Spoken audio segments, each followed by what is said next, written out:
Hi friends, welcome to my YouTube channel.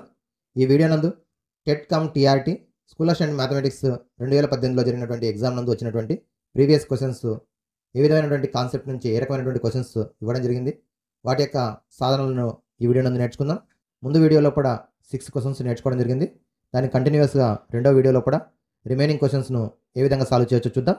అయితే మనకి school and మ్యాథమెటిక్స్కి ఎస్జిటికి సంబంధించి డిఫరెన్స్ చూసినట్టయితే మ్యాథమెటిక్స్లో కూడా స్కూల్ అండ్ మ్యాథమెటిక్స్ నందు క్వశ్చన్స్ కొంచెం డిఫికల్ట్గా, కొంచెం ఎక్కువ టైం తీసుకునే విధంగానే ఉంటాయి క్వశ్చన్స్. అలాగే కొంచెం సిలబస్ కూడా డీప్గా ఉండే అవకాశం ఉంటుంది. కాబట్టి క్వశ్చన్స్ మనం ఎస్జిటితో పోల్చినప్పుడు, ఎందుకంటే ఇక్కడ స్కూల్ అండ్ మ్యాథమెటిక్స్ అనేది ప్రత్యేకంగా మ్యాథ్ బ్యాక్గ్రౌండ్ ఉన్న వాళ్ళకే ఉంటుంది. కాబట్టి క్వశ్చన్స్ హార్డ్గానే ఉంటాయి. అయితే మరి ఆ క్వశ్చన్స్ని మనం ప్రాక్టీస్ చేసి ద్వారా టైంని డిక్రీజ్ చేసుకోవడం జరుగుతుంది. అంటే మనం ఆ కాన్సెప్ట్ సంబంధించినటువంటిది మనం ప్రిపరేషన్ చేసినప్పుడు టైం తక్కువ టైంలో ఏ విధంగా సాల్వ్ చేయొచ్చో నేర్చుకోవచ్చు. ముందుగా మరి ఈ క్వశ్చన్ గమనించినట్టయితే, by increasing the speed of car 10 km/h the time of journey for a distance of 72 km is reduced by 36 minutes. Then the original speed of the car. 72 కిలోమీటర్ల దూర ప్రయాణానికి ఒక కారు వేగాన్ని గంటకు 10 కిలోమీటర్లు పెంచినప్పుడు పట్టినటువంటి కాలము 36 నిమిషములు తగ్గినది. అయినా కారు యొక్క తొలుత వేగం ఎంత? సో తొలుత వేగం తెలియదు కాబట్టి ఎక్స్ అనుకుందాం. ఇక్కడ డిస్టెన్స్ ఎంత ఇచ్చిండు? టోటల్ డిస్టెన్స్ 72 కిలోమీటర్స్ ఇచ్చిండు. అంటే ఏ నుంచి బీకి చేరడానికి డిస్టెన్స్ ఎంత అంటే 72 కిలోమీటర్స్. ఫస్ట్ ఉన్నటువంటి వేగం ఎక్స్ అనుకుందాం. అలాగే రెండవసారి వేగాన్ని పెంచడం జరిగింది. అంటే కిలోమీటర్స్కి మనకి 1 అవర్కి 10 km/h వేగం పెంచినట్టయితే, అంటే ఇంక్రీజ్ కావడం వల్ల మనకి x+10 అనేది స్పీడ్ అవుతుంది. అప్పుడు టైం అనేది ఏమవుతుందంటే డిక్రీజ్ అయింది. ఎంత డిక్రీజ్ అయింది? 36 minutes డిక్రీజ్ అయింది. మనకి స్పీడ్ ఫార్ములా వచ్చేసి distance by time. Speed is equal to distance by time. మరి మనకి ఇక్కడ ఇచ్చింది డిఫరెన్స్ టైం 36 minutes డిఫరెన్స్ తగ్గింది. కాబట్టి time is equal to distance by speed. Time is equal to distance by speed. First సారి వచ్చేసి మనకి అబ్జర్వ్ చేసినట్టయితే, ఫస్ట్ సారి స్పీడ్ ఎక్స్ అనుకున్నాం కాబట్టి 1/x. ఇప్పుడు రెండవసారి స్పీడ్ పెంచడం వల్ల x+10 72 distance 72 kilometres, 72 kilometres by x+10 that is equal to 36 minutes ఇచ్చిండు. మినిట్స్ని అవర్స్లోకి మార్చినట్టయితే 36/60 అవుతుంది. ఇప్పుడు న్యూమరేటర్లో 72 అనేది కామన్గా ఉన్నది. సో కామన్ తీసుకున్నట్టయితే 1/x minus 1/x+10 1/x+10 that is equal to మనకి ఇక్కడ అబ్జర్వ్ చేసినట్టయితే 36/60 అవుతుంది. Right side left side observe చేసినట్టయితే 36 1 36 2 క్యాన్సల్. టోటల్ మొత్తాన్ని మల్టిప్లై చేస్తుంది కాబట్టి 72 డివైడ్ చేయొచ్చు న్యూమరేటర్కు న్యూమరేటర్. అలాగే ఇప్పుడు ఇక్కడ ఈ రెండు కూడా డినామినేటర్స్ డిఫరెంట్ ఉన్నాయి కాబట్టి అన్లైక్ టర్మ్స్ అంటాం, మరి అన్లైక్ ఫ్రాక్షన్స్ ఫామ్ అంటాం. ఇప్పుడు బటర్ఫ్లై మెథడ్ అంటే 1 × x+10 అంటే x+10 మైనస్ 1 × x అంటే 1x by డినామినేటర్లో x × x+10 multiply చేసి x² + 10x. అలాగే 2 న్యూమరేటర్లో ఉంది ఈజ్ ఈక్వల్ టు 1/60. ఓకే, ఇక్కడ +x - x క్యాన్సల్, 2 10 20. అలాగే ఇక్కడ కూడా మల్టిప్లై చేస్తే 20 × 60 is equal to x² + 10x. So then x² + 10x is equal to 1200 వచ్చింది. ఇప్పుడు ఇది మనకి క్వాడ్రాటిక్ ఈక్వేషన్ వచ్చింది. ఈ ఈక్వేషన్ మనం సాల్వ్ చేసి కూడా తెలుసుకోవచ్చు. సాల్వ్ చేయకుండా కూడా ఇప్పుడు మనం ట్రయల్ ఎర్రర్ మెథడ్ ద్వారా తెలుసుకుంటాం.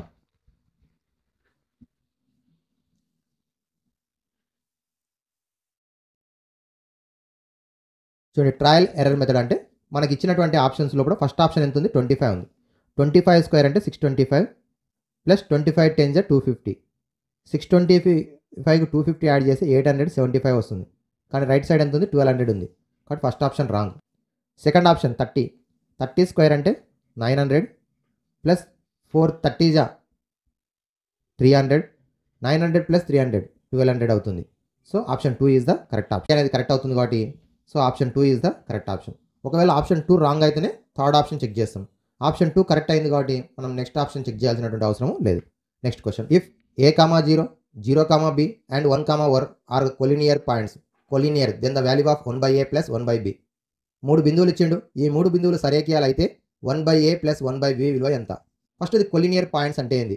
So 3 or more points a, b, c are 3 points. 3 or more points on the same line that is called collinear points. 3 కానీ అంతకంటే ఎక్కువ బిందువులు ఒకే రేఖ పైన ఉన్నట్టయితే వాటిని సరేఖీయ బిందువులు అంటాం. మరి సరేఖీయ బిందువులు అయినట్టయితే మనకి కోఆర్డినేట్ జామెట్రీ వైశ్లేషిక రేఖాగణితం నందు ఈ కాన్సెప్ట్ వస్తుంది. మరి ఇక్కడ 3 points are collinear points, their area is equal to triangle area is equal to 0 అవుతుంది. ట్రయాంగిల్ యొక్క ఏరియా 0, ఇది ఒక కాన్సెప్ట్. అలాగే లేదంటే A comma B and B comma C 2 points యొక్క స్లోప్ అంటే వాళ్ళు సమానమైన ఆ 3 బిందువులు సరేఖీయ బిందువులు అంటాం. సరేఖీయ బిందువులు అయితే 2 కండిషన్స్ సాటిస్ఫై చేయాలి. సో త్రిభుజ వైశాల్యం అన్న 0 కావాలి, లేదంటే స్లోపు ఏ 2 బిందువులు తీసుకున్న స్లోప్ అనేది సమానంగా ఉండాలి. సో వాళ్ళు సమానం కావాలి. ఇప్పుడు మనకి రెండవ కాన్సెప్ట్ నేను యూజ్ చేసుకుంటున్నా. మరి స్లోప్ ఫార్ములా ఏముంది? Slope m is equal to formula y2 minus y1 by x2 minus x1, y నిరూపకాల భేదము బై x నిరూపకాల భేదం. ఇప్పుడు y2 మైనస్ y1 అంటే చూడండి ఒకసారి, ఫస్ట్ది b మైనస్ 0, 0 మైనస్ a అంటే b minus 0 by 0 minus a that is equal to, అలాగే bకు cకు 1 minus b by 1 minus 0. ఇప్పుడు b by minus a equal to 1 minus b by b 1. So butterfly method ఇక్కడ cross multiplication చేసినట్లయితే 1 into b 1b, అలాగే minus ఏతో into చేస్తే minus A, minus into minus plus AB. Minus A అనేది right నుంచి లెఫ్ట్కి వస్తే ఏ ప్లస్ బి అవుతుంది, లేదా బి ప్లస్ ఏ అవుతుంది, ఈజ్ ఈక్వల్ టు ఏబి అవుతుంది. సో కోఎఫిషియంట్ ఏం లేకుంటే 1 అవుతుంది. ఇప్పుడు మనకు కావాల్సింది ఏం అడిగిండు? 1/a plus 1/b, 1/a plus 1/b.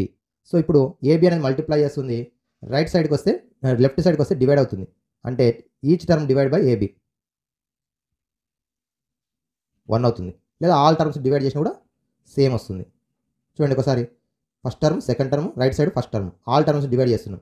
ఇప్పుడు ఇందులో కూడా బీబీ క్యాన్సల్, ఏఏ క్యాన్సల్, ఏబి క్యాన్సల్, అంటే ఇక్కడ న్యూమరేటర్ ఏం కోఎఫిషియంట్ ఏం లేకుండా 1 ఉన్నట్టు, కాబట్టి 1/a plus 1/b that is equal to 1. మనకు అడిగింది కూడా 1/a ప్లస్ 1/b విలువ ఎంత? So option 1 is the correct option. Okay, మరి దీన్ని మనము ఇంత పెద్దగా అవుతుందంటే మనకి ఇంత పెద్దగా అవసరం లేదు. ఇక్కడ మనం b బై మైనస్ ఏ, ఇక్కడ 1 మైనస్ b బై 1 డైరెక్ట్ చేస్తే b minus a plus ab. So minus a left side వస్తే plus a plus b is equal to ab, all terms divide by ab. So మన concept అర్థమైన తర్వాత మన in టైంలో కూడా solve చేయొచ్చు. Okay, option 1 is the correct option. Next question 3 vertices of a parallelogram are in order a plus b, a minus b, 2a plus b, 2a minus b, a minus b, a plus b.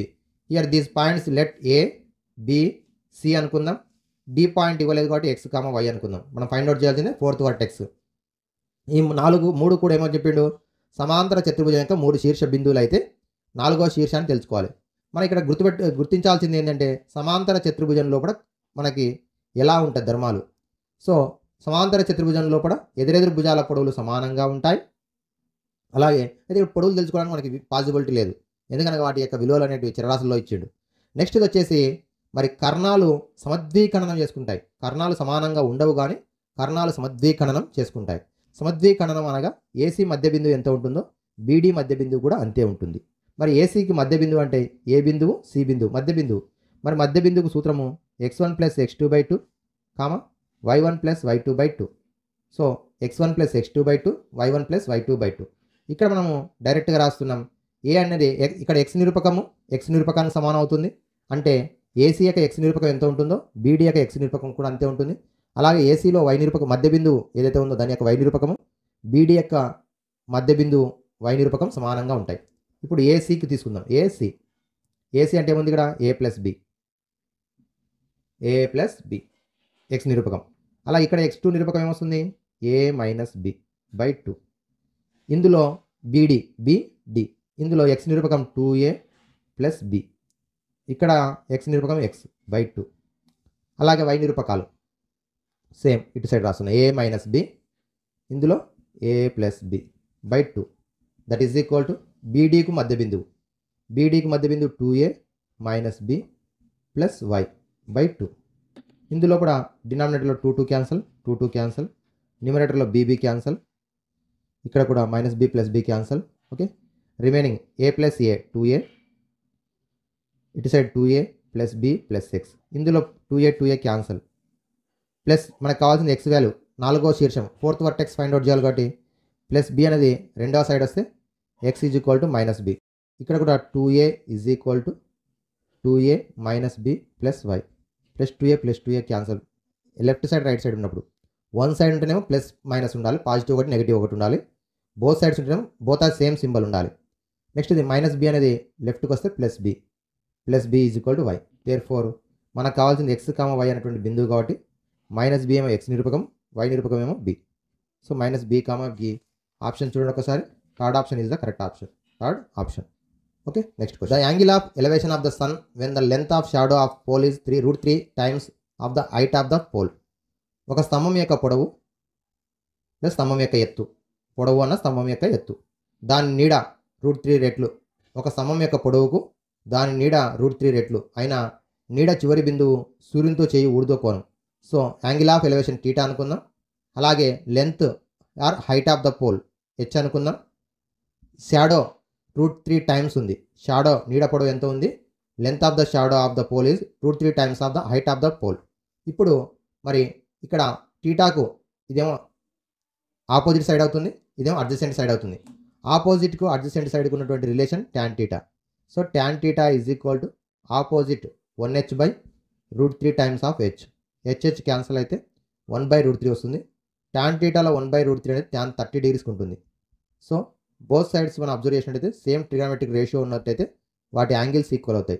θ is equal to 30 degrees. Option 1 is the correct option. Okay, height ఏమో తెలియదు కాబట్టి h అనుకున్నాం. షాడోనేమో √3 times of h ఉంది, షాడోకి √3 times ఉంది.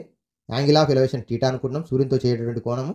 మరి ఇప్పుడు tan θ is equal to opposite by adjacent side 1h/√3 into h cancel అయితే 1/√3. 1/√3 వాల్యూ tan 30 degreesకి ఉంటుంది. Both sides same trigonometric ratio ఉన్నప్పుడు యాంగిల్స్ ఈక్వల్గా ఉంటాయి. θ is equal to 30 degrees. Next, polyhedron has 7 faces and 10 vertices then the number of edges of polyhedron. ఒక బహుభుజికు 7 ముఖాలు 10 శీర్షాలను కలిగి ఉన్నట్టయితే అంచుల సంఖ్య ఎంత? Any polyhedron has vertices v, edges e, faces f. Relation between the 3 terms f plus v is equal to e plus 2. Euler's formula అంటాం దీన్ని. పాలీహైడ్రన్ okay, బహుభుజి ఇచ్చినప్పుడు మరి ఇక్కడ 3 డైమెన్షనల్ ఫిగర్ ఇచ్చినప్పుడు ముఖాలు, అంచులు, శీర్షాలు వాటి మధ్య సంబంధం ఫేసెస్ ప్లస్ వర్టీసియస్. శీర్షాలను కలిపినట్లయితే వచ్చేటువంటిది అంచుల సంఖ్య ప్లస్ 2కు సమానం. ఇప్పుడు ఫేసెస్ ఎన్ని ఇచ్చిండు? 7 ఇచ్చిండు. అలాగే వర్టీసియస్ ఎన్ని ఇచ్చిండు? 10 ఇచ్చిండు. సో ఈ ప్లస్ 2 ఎడ్జెస్ ఎన్ని తెలియదు, plus 2. So 17 plus 2 left side వస్తే -2, 17లోకి వెళ్ళి 2 మైనస్ చేస్తే 15. So option 4 is the correct option. Option 4. Okay, మనకి ఇక్కడ ఫేసెస్కు వీటి మధ్యలో రిలేషన్ అనేది యూలర్స్ ఫార్ములా గుర్తుపెట్టుకుంటే ఈ ప్రాబ్లమ్ సాల్వ్ చేయొచ్చు. Next question. The radii of 2 cylinders are in the ratio 2:3 and their heights are in the ratio 5:3. Then the ratio of their volumes. 2 స్తూపాల వ్యాసార్థాలు ఇచ్చిండు. వ్యాసార్థాలు ఒకటి R1, రెండవది R2 అనుకుందాం. 2:3 ఇచ్చిండు. అలాగే ఎత్తులు H1, H2 అనుకుందాం. 5:3 ఇచ్చిండు. అడిగింది ఏమి అడిగిండు? Ratio of volumes. So ratio of volumes అంటే V1/V2 ఆర్ V1:V2 అని రాస్తాము. So volume of cylinder formula pi R² R1² into H1 pi R2² into H2. ఇక్కడ పై క్యాన్సిల్ అవుతుంది. R1² అంటే 2² 4, R2² అంటే 9 ఇంటూ H1 అంటే 5, H2 అంటే 3. So 4 5 is 20, 9 3 is 27. 20:27. Option 3 is the correct option. Option 3. Observe the next question. Area of sector of a circle having radius 36 centimeters is 54 pi centimeters square. Then the length of the arc of the sector. 36 సెంటీమీటర్ల వ్యాసార్థం కలిగినటువంటి ఒక sector యొక్క వైశాల్యం. So radius of the circle ఇచ్చిండు. మరి దీనిలో ఒక సెక్టార్ ఉంది. మరి సెక్టార్ యొక్క వైశాల్యం 50, area is equal to 54 pi ఇచ్చిండు. Square centimetre or centimetre square ఇచ్చిండు. రేడియస్ 36 సెంటీమీటర్స్ ఇచ్చిండు. Find the length of the arc of the sector. Find length of the arc of the sector. Sector చాపం పొడవు అడిగింది ఇక్కడ నుంచి ఇక్కడ వరకు. So relation between area is equal to LR/2 formula. ఎప్పుడు length of the arc, radius and area. అలా కాకుండా యాంగిల్ ఇచ్చినప్పుడు θ/360 ఇంటూ 2πr.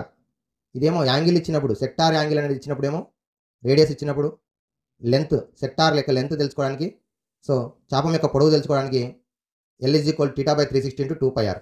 కానీ ఇక్కడ మనకి చాపం పొడవు అడిగిండు, ఇచ్చింది ఏరియా ఇచ్చిండు, రేడియస్ ఇచ్చిండు కాబట్టి A is equal to L R by 2.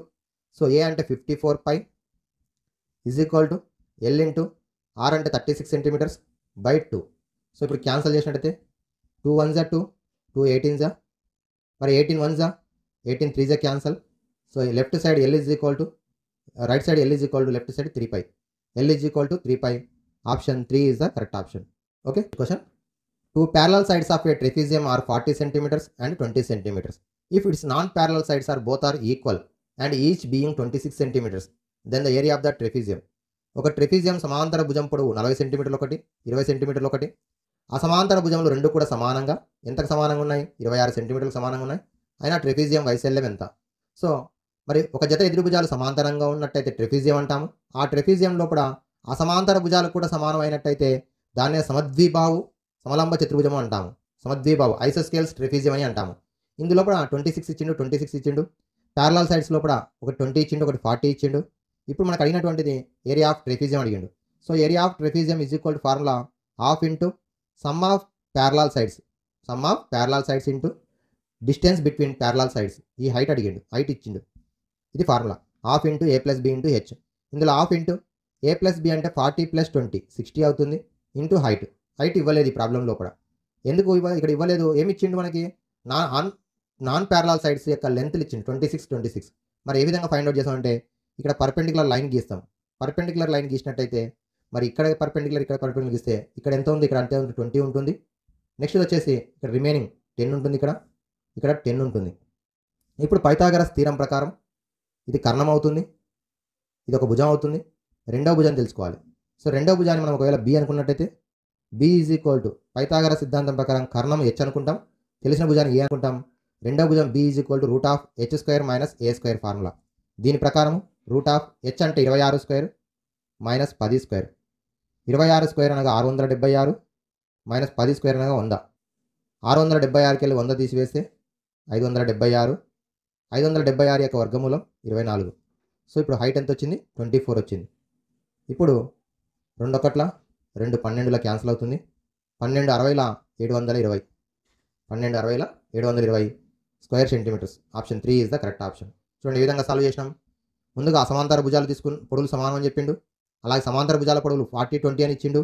మరి ఇక్కడ లంబాలను గీసినట్టయితే సమద్విబాహు సమలంబ చతుర్భుజం లోపల లంబాలను గీసినట్టయితే దీర్ఘచతురస్రం వస్తుంది. మధ్యలో రెండు కూడా 2 లంబకోణ త్రిభుజాలు వస్తాయి. అవి కూడా ఏరియా సమానంగా ఉంటాయి. సో ఇప్పుడు 26 10 అయితే ఇది పైథాగరస్ థీరం ప్రకారం ఎత్తు భుజం పొడవు, ఈ భుజం పొడవు మనకు 24 వచ్చింది. ఇది ఎత్తు అవుతుంది కాబట్టి half into A plus B into H, half into 60 into H cancel చేస్తే 720 చదరపు సెంటీమీటర్లు అవుతుంది. In triangle A B C similar to triangle D E F and A B is equal to 2x - 1, B C is equal to 2x + 2, C A is equal to 3x, D F is equal to 6x, D E is equal to 18, E F is equal to 3x + 9. Then the ratio of the perimeters. రెండు స్వరూప త్రిభుజాలు ఇచ్చిండు, వాటి యొక్క భుజాల పొడవులు చలరాశుల్లో ఇచ్చిండు.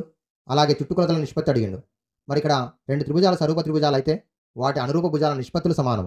మరి ఇక్కడ అనురూప భుజాల్లో కూడా గమనించినట్టయితే ఏబీ ఇచ్చిండు, బీసీ ఇచ్చిండు, సిఏ ఇచ్చిండు, వేరియబుల్స్ ఇచ్చిండు. అలాగే డిఎఫ్ ఇచ్చిండు, డిఈ ఇచ్చిండు, ఈఎఫ్ ఇచ్చిండు.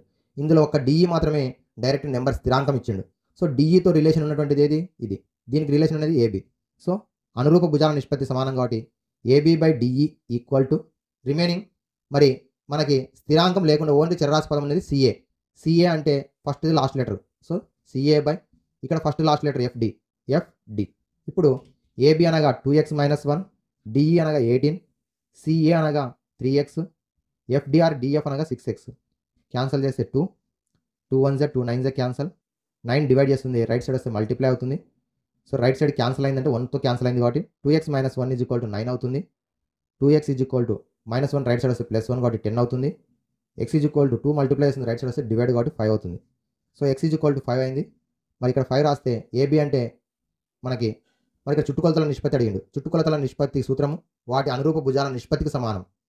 అనురూప భుజాల నిష్పత్తికి సమానం కాబట్టి A B by DF, AB by DE. AB అంటే 2x - 1 అంటే 2 5ల 10, 10లకి 1 చేస్తే 9, డిఈ అనగా 18, 9 ఒకట్ల 9 2ల క్యాన్సల్ 1/2 అవుతుంది. So option 1 is the correct option. మరి మనకి ఇదే క్వశ్చన్ వైశాల్యాల నిష్పత్తి అడిగితే వాటి అనురూప భుజాల నిష్పత్తి వర్గానికి సమానం. అనగా AB/DE ఓలు స్క్వేర్కి సమానం అవుతుంది. వైశాల్యాల నిష్పత్తి, చుట్టుకొలతల నిష్పత్తి లేదా ఎత్తుల నిష్పత్తి అనేది వాటి అనురూప భుజాల నిష్పత్తికి సమానం. So option 1 is the correct. Thank you friends. Next వీడియోలో కూడా రిమైనింగ్ క్వశ్చన్స్ను ఏ విధంగా సాల్వ్ చేయొచ్చో నేర్చుకుందాం.